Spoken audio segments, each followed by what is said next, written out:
Perkenalkan, nama saya Maria Magda Setujen, biasa disapa Mia.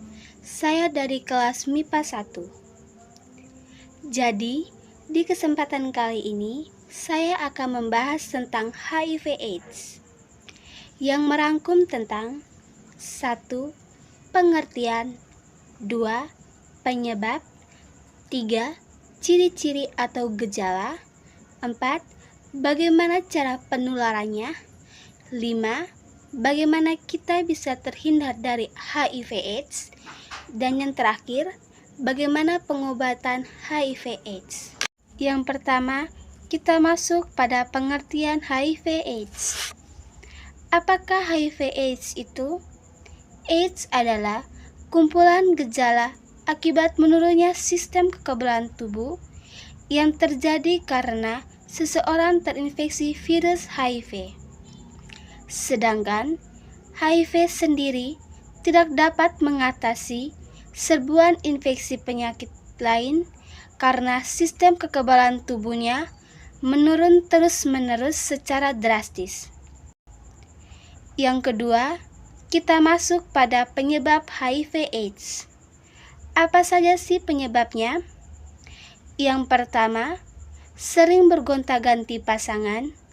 Yang kedua, menggunakan jarum suntik narkoba secara bersamaan.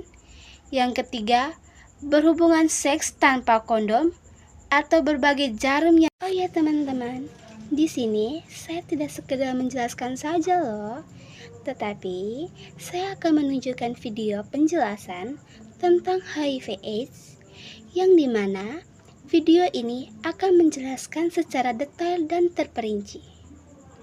Mari kita simak video berikut ini. Sering mendengar tentang HIV/AIDS, penyakit yang menular lewat hubungan seksual, kontak dengan cairan tubuh, kontak darah, dan ASI ini menjadi ketakutan sendiri dalam masyarakat sehingga orang dengan HIV seringkali dijauhi dan direndahkan. Terdapat stigma tertentu di mana seseorang yang terdiagnosis HIV sama saja dengan divonis mati. Tetapi, apakah benar demikian?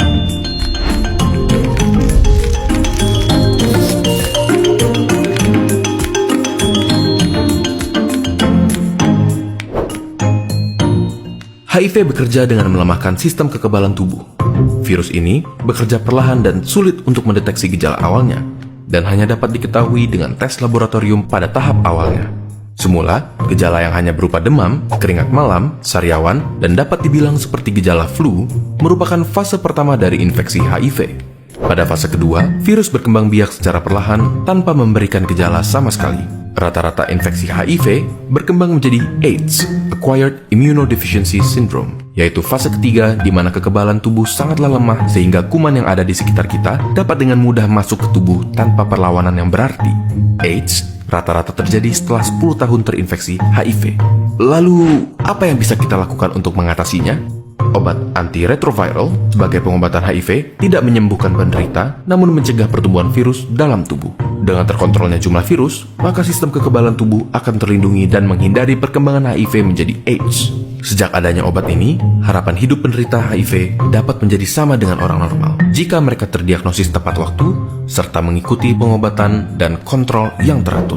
Salah satu contoh pasien HIV yang terkenal adalah Magic Johnson, pemain basket asal Amerika Serikat. Dia mengaku terjangkit HIV pada tahun 1991. 27 tahun berlalu sampai sekarang, ia masih giat menjadi aktivis HIV, dan apakah kalian tahu? Dia tidak mempunyai keluhan medis. Mengapa bisa? Dia mengkonsumsi obatnya secara teratur. Sebagai tambahan, pasangan yang positif HIV tidak langsung ditakdirkan untuk mempunyai anak dengan HIV juga. Hal ini dihasilkan dari pengobatan yang membuat jumlah virus cukup rendah untuk tidak menginfeksi janin. Pada proses kelahiran, ibu akan menjalani kelahiran secara bedah sesar sehingga menghindari kontak dengan darah ibu.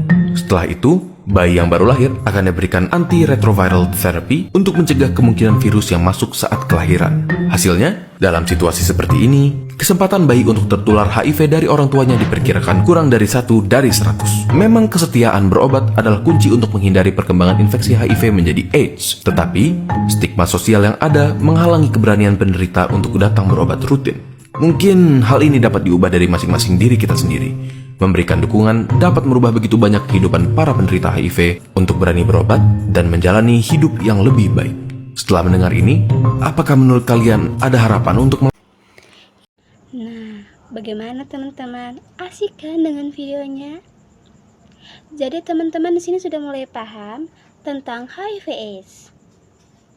Saya akan menjelaskan sedikit tentang penjelasan saya sebelumnya ya. Yang ketiga, kita masuk pada ciri-ciri atau gejala HIV/AIDS. Ciri-ciri atau gejala HIV/AIDS adalah 1. Demam, 2. Kedinginan, 3. Ruam, 4. Berkeringat di malam hari, 5. Nyeri otot, 6. Sakit pada tenggorokan, 7. Mudah untuk lelah atau lemas, 8. Pembengkakan kelenjar getah bening, 9. Sering sariawan.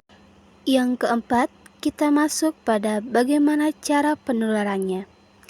HIV terdapat pada seluruh cairan tubuh manusia, tetapi yang bisa menularkan hanya yang terdapat pada sperma atau air mani, darah, dan cairan vagina.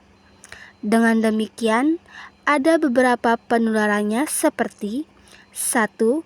Berganti-ganti pasangan seksual atau berhubungan dengan orang yang positif terinfeksi virus HIV. 2. Pemakaian jarum suntik bekas orang lain.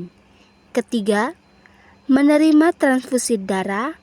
Dan terakhir, ibu hamil yang terinfeksi virus HIV akan menularkannya ke bayi dalam kandungannya. Yang kelima, kita masuk pada bagaimana kita bisa terhindar dari HIV/AIDS. 1. Tidak berganti-ganti pasangan tetap dan menghindari hubungan seksual di luar nikah. 2. Menggunakan kondom, terutama kelompok risiko tinggi seperti bekerja seks komersial. Ketiga, sedapat mungkin menghindari transfusi darah yang tak jelas asalnya. Dan yang terakhir, menggunakan alat-alat medis dan non-medis yang terjamin steril. Yang terakhir, kita masuk pada bagaimana pengobatan HIV/AIDS jika sudah terinfeksi. Penderita yang telah terdiagnosis HIV harus segera mendapatkan pengobatan berupa antiretroviral atau ARV yang bekerja untuk mencegah virus HIV menggandakan diri. Meski bisa diobati, tapi pengidapnya tak akan pernah sembuh. Jika seseorang telah terdiagnosa HIV dan tercatat, serta terlaporkan dalam sistem informasi HIV, maka datanya akan terus ada sampai meninggal.